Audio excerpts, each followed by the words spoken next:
Les titres principaux, la 19e journée du Nil est célébrée au musée de sciences ici à Addis Abeba.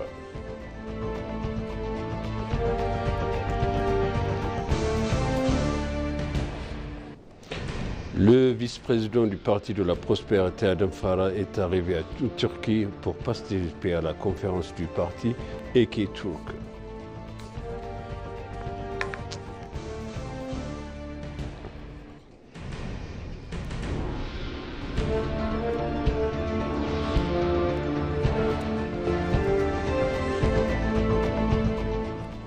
Bienvenue chers téléspectateurs sur B6, c'est moi Zalal Omorkan avec le journal. La 19e journée du Nil est célébrée au musée de sciences ici à Addis Abeba. À l'occasion, le président Haïlé Selassie a exhorté les pays du bassin du Nil à se concentrer sur les activités visant à résoudre les conflits et à renforcer la coopération. Le président a exprimé que le Nil est un symbole d'espoir et de l'unité.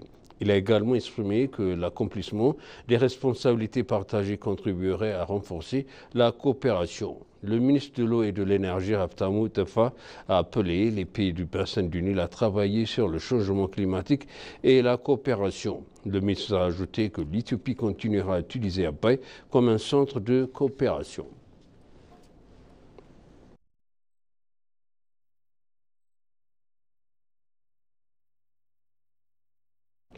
Lors du troisième sommet du café africain du G25 tenu à Dar es Salaam en Tanzanie, les pays producteurs de café ont continué à en adopter des résolutions ambitieuses visant à renforcer la recherche et la collaboration régionale pour améliorer le potentiel café de l'Afrique.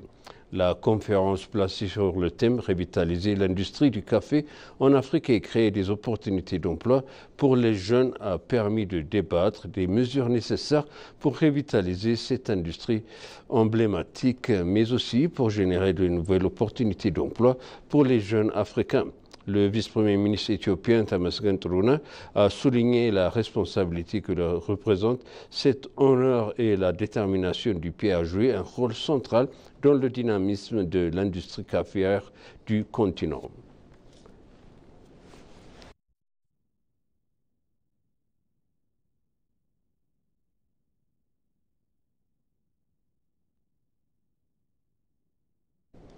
Le vice-président du Parti de la Prospérité, Adem Farah, est arrivé en Turquie pour participer à la conférence du parti Eke Turk. Le parti Eke Turk tiendra son assemblée générale et le Parti de la Prospérité participera également à la conférence par l'intermédiaire de son vice-président Adem Farah sur l'invitation du parti.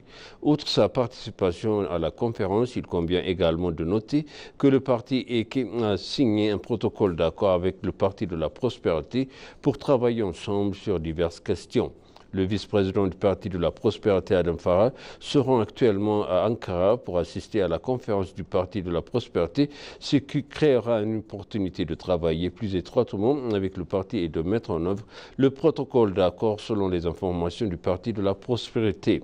Les informations indiquent également que l'initiative de la relation interpartie entre les deux partis aidera les relations de longue date entre le gouvernement et le peuple éthiopien et turc à passer à une meilleure phase.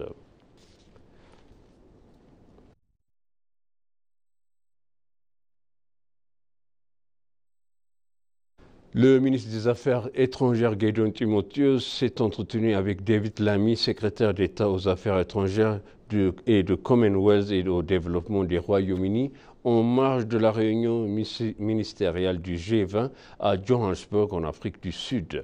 À l'occasion, Gideon a souligné la volonté de l'Éthiopie de porter à un nouveau sommet la coopération de longue date et fructueuse entre les deux pays au fil des ans.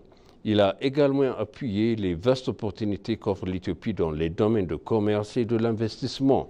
Les deux ministres ont échangé leurs points de vue sur des questions nationales, régionales et internationales d'intérêt commun. Ils ont également convenu de revitaliser les relations solides entre les deux pays et de travailler en étroite collaboration pour promouvoir la croissance économique et assurer les avantages mutuels.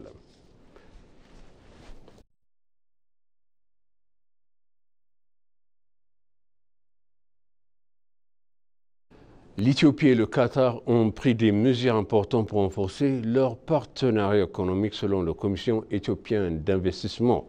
Le commissaire de la Commission, Zelleke Temesgen, a rencontré Saad bin Mubarak Nami, ambassadeur du Qatar en Éthiopie et représentant permanent auprès de l'Union africaine. Au cours de leur discussion, Zelleke a souligné la collaboration de longue date et de l'engagement du gouvernement éthiopien à favoriser un climat d'investissement dynamique. L'ambassadeur Naimi a partagé le même sentiment, affirmant la détermination du Qatar à stimuler les flux d'investissement en Éthiopie. Les deux parties ont convenu d'organiser un forum d'investissement sur mesure pour les investisseurs qataris, ouvrant la voie des engagements plus réguliers, a ajouté la commission d'investissement.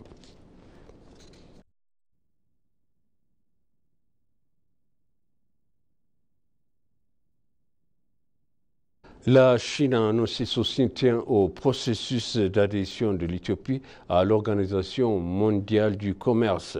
L'ambassadeur Tsagab Kabebo, représentant permanent de l'Éthiopie auprès des Nations Unies et des organisations internationales à Genève et en Turquie, s'est entretenu avec les ambassadeurs Chengang Li, représentant permanent de la Chine auprès de l'Organisation mondiale du commerce. Selon l'ambassadeur Tsagab, l'Éthiopie et la Chine entretiennent des partenariats de longue date, soulignant le rôle important de la Chine et de l'Éthiopie en matière d'investissement et dans divers domaines. Pour sa part, l'ambassadeur de Chine auprès de l'Organisation mondiale du commerce, Chengali Li, a déclaré que la Chine fournirait le soutien nécessaire pour assurer le succès du processus d'adhésion de l'Éthiopie à l'Organisation mondiale du commerce.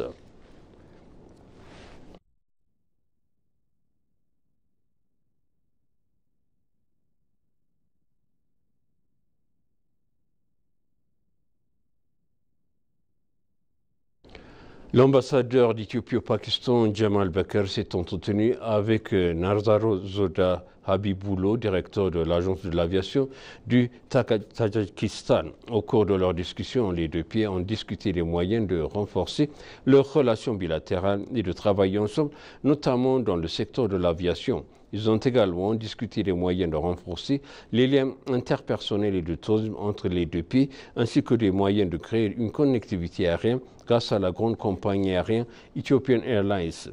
Nazar Zoda Habibullo, directeur de l'agence de l'aviation civile de Tadjikistan, a pour sa part salué les progrès réalisés par l'Éthiopie dans le secteur de l'aviation.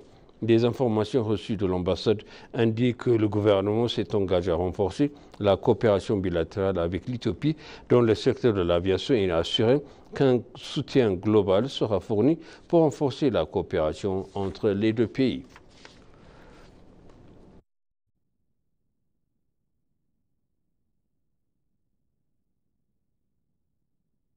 Et pour conclure, le journal, des hauts responsables ont visité le projet de développement en cours dans la ville de Bahrdar.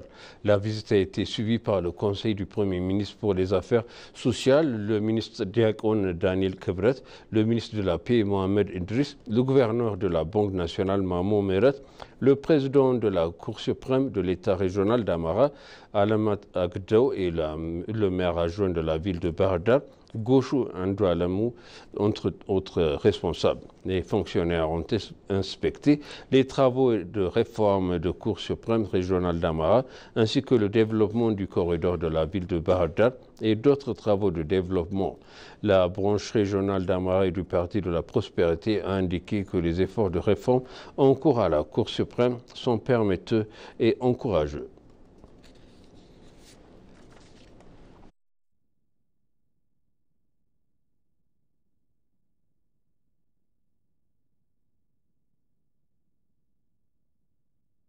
Et maintenant, je rappelle les titres principaux. La 19e journée du Nil et c'est célébré au musée de sciences d'Addis Abeba.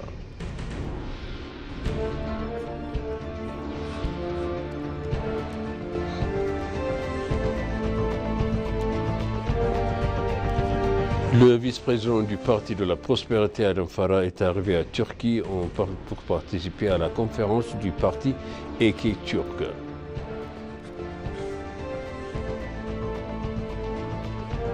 Chers téléspectateurs, ainsi s'achève le journal. C'était moi, Zalal Mourkan, avec vous et je vous souhaite une bonne suite de programmes et bon week-end.